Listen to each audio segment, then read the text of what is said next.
Hormuz நீர்நீர் முடக்கம் பொருளாதார போராக மாறும் மத்திய கிழக்கு மோதல். முஸ்தபா ஹமீனிக்கு பாதுகாப்பு கிடையாது, இஸ்ரேலிய ராணுவம் பகிரங்க எச்சரிக்கை. ஈரான் போர் எதிரொலி, ஜூன் மாதத்துக்குள் 4.5 கோடி மக்கள் கடும் பட்டினியால் பாதிக்கப்படும் அபாயம். டொலர் வருவாய் ஈட்டும் வர்த்தகர்களுக்கு ஜனாதிபதி வெளியிட்ட முக்கிய அறிவிப்பு. ஹமீனியுடன் மிக நெருக்கமான பதவி, ஈரானுக்கு பேரதிர்ச்சியாகும் செய்தி. யார் அந்த அலி லாரிஜானி? நாட்டிற்கு மீண்டும் எரிபொருள் கிடைப்பதில் பெரும் சிக்கல், விடுக்கப்பட்டுள்ள கடும் எச்சரிக்கை.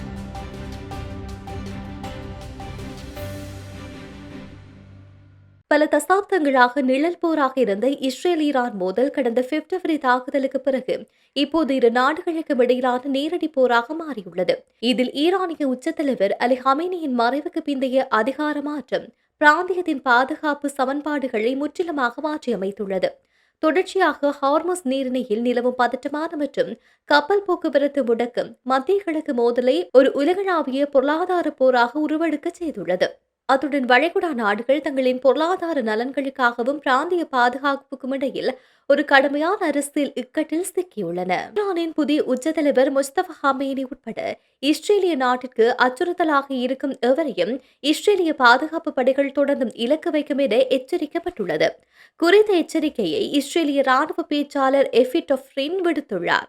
இது தொடர்பில் மேலும் தெரிவித்துள்ள அவர், புதிதாக நியமிக்கப்பட்ட பிறகு பொதுவெளியில் தோன்றாத ஹமேனியின் இருப்பிடம் குறித்து தங்களுக்கு தெரியாது என சுட்டிக்காட்டியுள்ளனர்.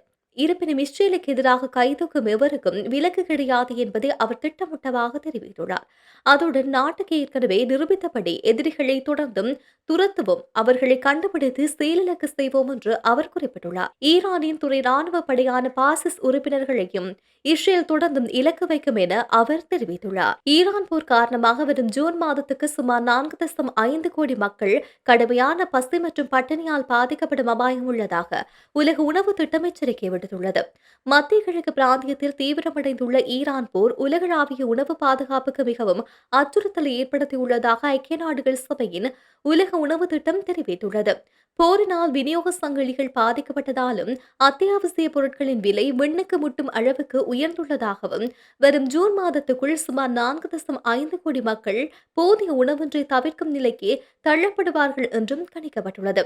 ஏற்கனவே பொருளாதார நெருக்கடியில் சிக்கியுள்ள ஈரான், சிரியா, லெபனான் மற்றும் ஏமான் போன்ற நாடுகளில் உள்ள ஏழை எளிய மக்கள் இதனால் கடுமையாக பாதிக்கப்படுவார்கள் என்றும் அந்த அமைப்பு கவலை தெரிவித்துள்ளது. குறிப்பாக ஹோர்முஸ் நீரிணையில் நிலவும் பதற்றம் காரணமாக மசகு எண்ணெய் விலை அதிகரித்துள்ளது. இது சர்வதேச அளவில் உணவு போக்குவரத்து செலவை உயர்த்தியுள்ளது. இதனால் உலகின் பல்வேறு பகுதிகளில் உள்ள பின்தங்கிய சமூகங்களுக்கு உணவு உதவி கிடைப்பதில் பெரும் சிக்கல் ஏற்பட்டுள்ளது. தற்போதுள்ள நிதி பற்றாக்குறை மற்றும் அதிகரித்து வருகின்ற தேவைகளை சமாளிக்க சர்வதேச சமூகம் உடனடியாக முன்வர வேண்டும் என்றும், இல்லையெனில் தசாப்தங்கள் காணாத மிகப்பெரிய பட்டினி பேரழிவை உலகம் சந்திக்க நேரிடும் என்று உலக உணவு திட்டத்தின் அறிக்கையில் எச்சரிக்கப்பட்டுள்ளது. அமெரிக்க டாலர்களில் வருமானம் ஈட்டும் வர்த்தக நிறுவனங்கள் தங்களுக்கு தேவையான எரிபொருளை தாமே இறக்குமதி செய்து கொள்ளலாம் என ஜனாதிபதி அன்ருகுமார திசாநாயக்க தெரிவித்துள்ளார்.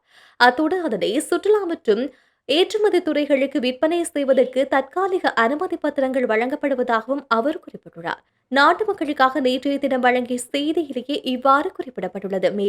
மேலும் இந்த திட்டம் 18ஆம் தேதி முதல் நடைமுறைக்கு வரும் என்றும் ஜனாதிபதி தெரிவித்துள்ளார். இதேவேளை நாங்கள் ஒரு எரிவாயு கப்பலுக்கு உத்தரவிட்டுள்ளோம்.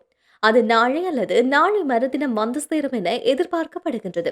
எனவே எரிவாயு தட்டுப்பாடு ஏற்படாது எனவும் ஜனாதிபதி குறிப்பிட்டார். ஈரானின் உயர் தேசிய பாதுகாப்பு ஆணையகத்தின் செயலாளரான அல் லாரிஜானி கொல்லப்பட்டதாக இஸ்ரேல் பாதுகாப்பு படை அறிவித்துள்ளது. ஈரானிய அரசாங்கத்தில் மிக முக்கிய பதவி வகித்த இவர் படுகொலை செய்யப்பட்டிருந்தால் உண்மையில் ஈரானுக்கு அது ஒரு பெரிய இழப்புத்தான் என்று தெரிவிக்கப்படுகின்றது. 2025 ஆகஸ்ட் மாதத்தில் ஈரானின் ஜனாதிபதி மாசூத் பெசக்கியானால் எஸ்என்எஸ்சி செயலாளராக மறைந்த உயர்தலைவர் அயதுல்லா அலி ஹமேனியின் பிரதிநிதியாகவும் நியமிக்கப்பட்டார். ஈரானின் ஊடகங்களில் அவர் உயர்மட்ட தலைவர் அலி ஹமேனியின் ஆலோசகராகவும் குறிப்பிடப்படுகின்றது. இவர் 2008ஆம் ஆண்டு மே முதல் 2020 மே வரை 12 ஆண்டுகள் ஈரானிய நாடாளுமன்ற சபாநாயகராக பதவி வகித்தார். 2008 தொடக்கம் 2012 வரை நாடாளுமன்றத்தில் பிரான்ஸ் பாலிசி குழுவின் தலைவராக இருந்தாலும் சமீப காலத்தில் மிதவாத கன்சர்வேட்டிவ் என விவரிக்கப்படுகின்றார். இந்த நிலையில் அலி ஹமேனியின் மரணத்தை தொடர்ந்து லாரிஜானியை ஈரானிய ஆட்சியின் எனவே ஈரானுக்கு தலைமை தாங்கிய அடுத்த முக்கிய அதிகாரியையும் இஸ்ரேல் கொன்றுவிட்டதாக கூறும் வகையில் இது அமைந்துள்ளது.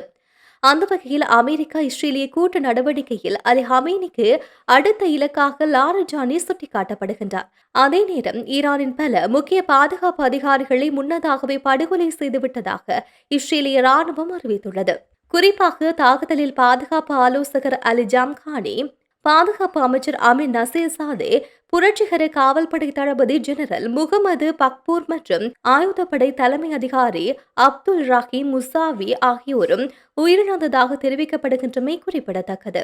கியூஆர் நடைமுறையை மீறி எரிபொருளை வழங்கும் எரிபொருள் நிரப்பு நிலையங்கள் மீது சட்டம் கடுமையாக நடைமுறைப்படுத்தப்படும் என்று, அவற்றின் உரிமைகள் இடைநீக்கம் செய்யப்படும் என்றும் இலங்கை பெட்ரோலிய கூட்டுத்தாபனத்தின் தலைவர் டி.கே. ராஜகருணா தெரிவித்துள்ளார். மேலும் இதுபோன்ற எரிபொருள் நிரப்பு நிலையங்கள் குறித்து பொதுமக்கள் போலீசாருக்கோ அல்லது எண்ணெய் கூட்டுத்தாபனத்துக்கோ தவறாமல் தகவல் அளிக்க வேண்டும் என்றும் தலைவர் கேட்டுக் கொண்டுள்ளார். இதற்கிடையில் கச்சா எண்ணெய் கப்பல் ஒன்று உறுதி செய்யப்படும் வரை நாட்டுக்கு எரிபொருள் கிடைப்பதில் சிக்கல் உள்ளதாக டி.கே. ராஜகருணா மேலும் கூறியுள்ளார். இந்த நிலைமையை கட்டுப்படுத்தவே கியூஆர் குறியீட்டின் பயன்பாடு கட்டாயமாக்கப்பட்டுள்ளது என்றும், யாராவது எரிபொருளை பதுக்கலில் ஈடுபட்டால் உடனடியாக போலீசாருக்கு தகவல் வழங்குமாறும் கோரிக்கை விடுக்கப்பட்டுள்ளது.